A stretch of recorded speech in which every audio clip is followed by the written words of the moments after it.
Bienvenidos a un nuevo video. Vamos a hablar del tema resistores en un circuito CA. Vamos a suponer que tenemos lo que es un generador, una fuente de voltaje de corriente alterna. Este simbolito es el símbolo de un generador y también tenemos lo que es un resistor. Entonces, lo que va a pasar acá es que si tenemos conectado un resistor a un generador, por ley de voltajes de Kirchhoff, significa que el voltaje del generador tiene que ser el mismo voltaje del resistor. Esto se debe a que la energía no se crea ni se destruye, solamente se transforma. Entonces tendremos lo siguiente: el voltaje del generador es igual al voltaje del resistor.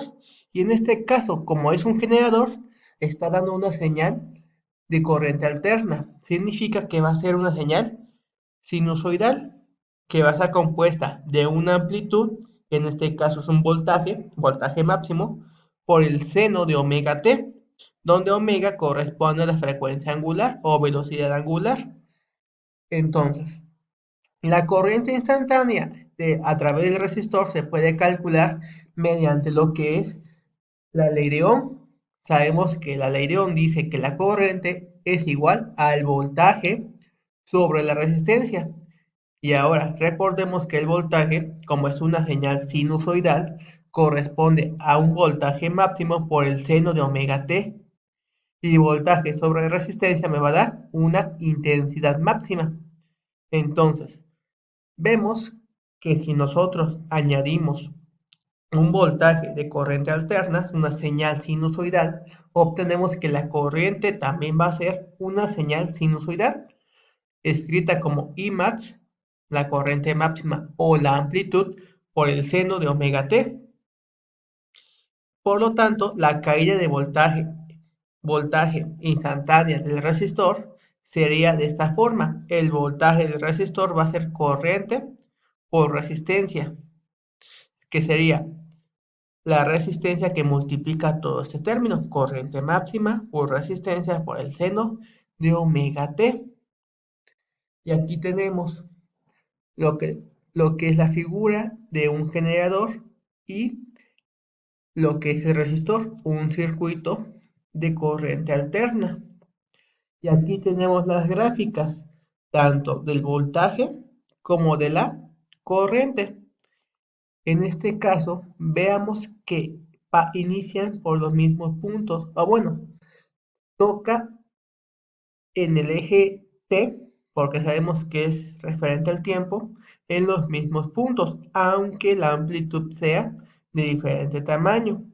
Significa que no existe desfasamiento, están en fase, toca en los mismos puntos.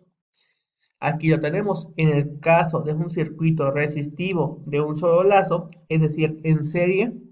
Los fasores de corriente y voltaje se encuentran a lo largo de la misma línea.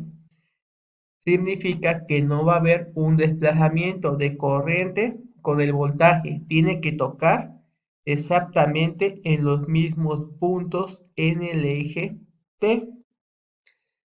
Y ahora vamos a conocer el concepto de valor promedio, también llamado RMS. La corriente o el voltaje RMS se calcula como la amplitud máxima, corriente o voltaje, sobre la raíz de 2. La notación RMS significa raíz cuadrada media. Y bien, vamos a realizar dos ejercicios. Número 1. La salida de un generador está dada por una señal de voltaje alterno, 200 seno de omega t. Determine la corriente RMS en el circuito cuando este generador se conecta a un resistor de 100 ohms. Entonces, lo que vamos a hacer nosotros es calcular la corriente RMS. Para ello, vamos a mejor trabajar esta señal en su forma RMS. Significa que en la amplitud la voy a dividir entre la raíz de 2. Lo vamos a hacer 200 entre raíz de 2. y obtenemos que el voltaje RMS o el voltaje medio es de 141.42. Tomamos la amplitud y la dividimos entre raíz de 2. Así obtenemos 141.42 volts. Y ya que tenemos lo que es el voltaje, podemos calcular la corriente con la de Ohm, voltaje sobre resistencia, que sería 141.42 volts sobre 100 ohms. Al realizar esta operación, obtenemos que la corriente RMS es de 1.41 amperes, y así de sencillo. También se pueden calcular otras características. Sin embargo, no me lo está dando. Por ejemplo, si tuviera el valor de omega, puedo calcular frecuencia, puedo calcular periodo y así otros datos. Veamos este ejemplo.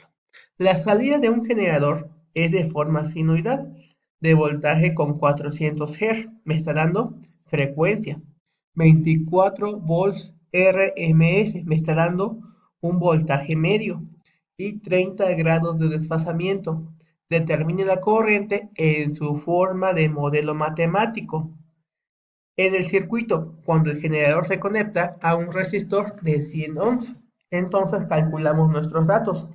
La frecuencia es de 400 Hz, el voltaje RMS es de 24 volts y el ángulo de desfasamiento es 30 grados. Entonces vamos a obtener primero lo que es la frecuencia angular. Es un dato que puedo calcular, que sería 2pi por frecuencia, 2pi por 400 Hz. Al realizar la operación obtenemos 800 pi, lo que aproximadamente es 2513.27 segundos a la menos 1. Ya calculé el valor de omega. Ahora vamos a calcular el valor del periodo. El periodo sería 1 sobre frecuencia. La frecuencia es 400, 1 sobre 400, que me da 0.0025 segundos. O convertidos, tenemos que es 2.5 milisegundos. Esto significa que en 2 milisegundos se cumple un ciclo de la señal sinusoidal. Ahora vamos a calcular lo que es el voltaje máximo, o también llamada la amplitud. Recordemos que el voltaje RMS se calcula como el voltaje máximo sobre la raíz de 2 o la amplitud sobre la raíz de 2. Al final de cuentas es lo mismo. Entonces, al despejar, tendríamos que el voltaje máximo va a ser el voltaje RMS por la raíz de 2, así como calculamos la amplitud. Entonces realizamos las operaciones raíz de 2 por el voltaje RMS, que era 24 volts. Al realizar las operaciones, obtenemos que el voltaje máximo es de 33.94 volts.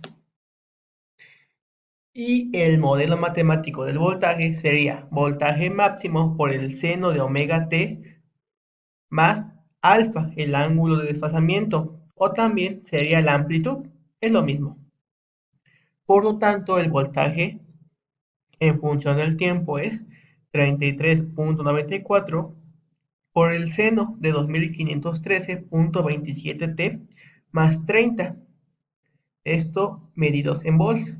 Y ahora vamos a calcular lo que es la corriente eléctrica. Vamos a aplicar lo que es la ley de Ohm, voltaje sobre resistencia.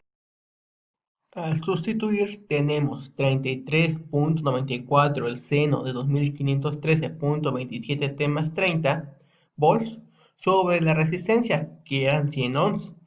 En este caso solamente dividimos 33.94 entre 100. Lo demás, como es una función seno, permanece igual. Y nos queda como resultado 339.4, pero esto en miliamperes. Y ya que tenemos el resultado de lo que es la corriente a través del tiempo, los podemos graficar. Por ejemplo, aquí tenemos lo que es la función f de x, que corresponde al voltaje, y la roja corresponde a la corriente. Como vemos, existe un desfasamiento, no inicia directamente de cero, como una función seno, se desplazó. Y si nos damos cuenta, De aquí hasta acá, de cresta a cresta, sería un ciclo, que como vemos corresponde a lo que son los 25 milisegundos o 0.0025 segundos.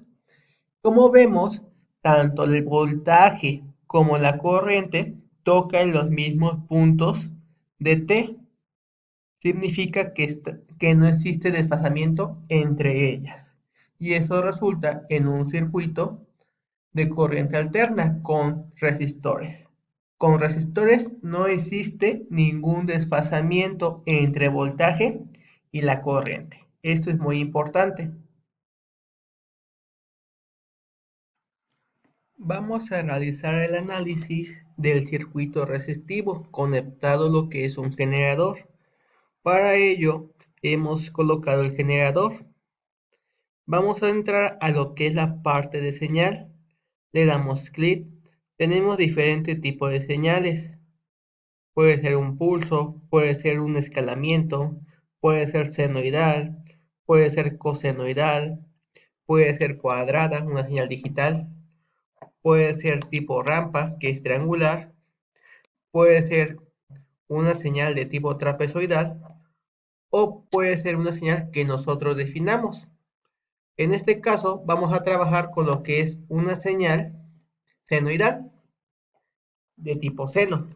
Vamos a colocar lo que es la amplitud, que es de 33.94, una frecuencia de 400 Hz y la fase de 30 grados que teníamos. Le vamos a dar OK. Después buscamos en lo que son los datos que nos daba y vemos que el resistor es de 100 ohms. Entonces también lo colocamos, resistencia, y aquí vamos a colocar el valor de 100 y lo conectamos a lo que es un amperímetro y un voltímetro, recordando que el amperímetro tiene que estar conectado en serie y el voltímetro tiene que estar conectado en paralelo. Así vamos a calcular lo que es la corriente y el voltaje del circuito. Vamos a colocar la parte de corriente alterna, AC, la simulación. Al darse clic, vemos los resultados que obtuvimos, 33.94 y 339.4 miliamperes. Aparece lo que es un desfasamiento. No lo hagan en cuenta, no lo tomen en cuenta, porque es muy subjetivo. Nosotros lo vamos a trabajar con senos. Tina lo trabaja con cosenos, es un pequeño cambio. Entonces, no tomen en cuenta lo que es el grado, solamente tomen en cuenta lo que es el valor. Y ahora vamos a realizar el análisis. Quiero ver cómo se comporta la señal. Para ello, entramos a la parte de análisis, elegimos la parte de corriente alterna y escogemos la función a través del tiempo, cómo se comporta el voltaje y la corriente. En este caso tenemos que escoger un tiempo inicial y también un tiempo final. Para el tiempo final vamos a escoger el periodo que nos dio 2.5 milisegundos. Entonces, 2.5 milisegundos es el tiempo que tarda en realizar un ciclo. Vamos a verlo con dos ciclos, sería 5 milisegundos y le damos OK. Y aquí vemos la señal de voltaje y la señal de corriente. Como vemos, la corriente casi no se logra apreciar. Esto se debe a que hay una gran diferencia en cuanto al eje. Por ejemplo, nos dio en este caso 33.94 volts y aquí nos dio en miliamperes. Es un gran cambio, por eso no se logra ver, visualizar. Entonces, lo que vamos a hacer acá, solamente quiero comprobar lo que es el desfasamiento. Entonces, le voy a cambiar el valor. Le voy a colocar el valor de 2. Sí va a cambiar los resultados de voltaje y corriente, pero yo solamente quiero ver lo que es el desfasamiento que puede tener la corriente y el voltaje. Entonces, al darle clic, vemos las gráficas, ya se logra apreciar. Vemos que no existe desfasamiento, toca en los mismos puntos el eje T, es decir, el valor de cero. Mismos puntos, mismos puntos, mismos puntos, mismos puntos. Significa que en el circuito resistivo no existe desfasamiento entre voltaje y corriente. Esto es muy importante. ¿Por qué? Porque en otros elementos como el inductor o el capacitor sí existe dicho desfasamiento y puede complicarnos un poco los cálculos. La ventaja es que el resistor no realiza ningún desfasamiento, sigue siendo los mismos valores. Nos vemos en el siguiente video.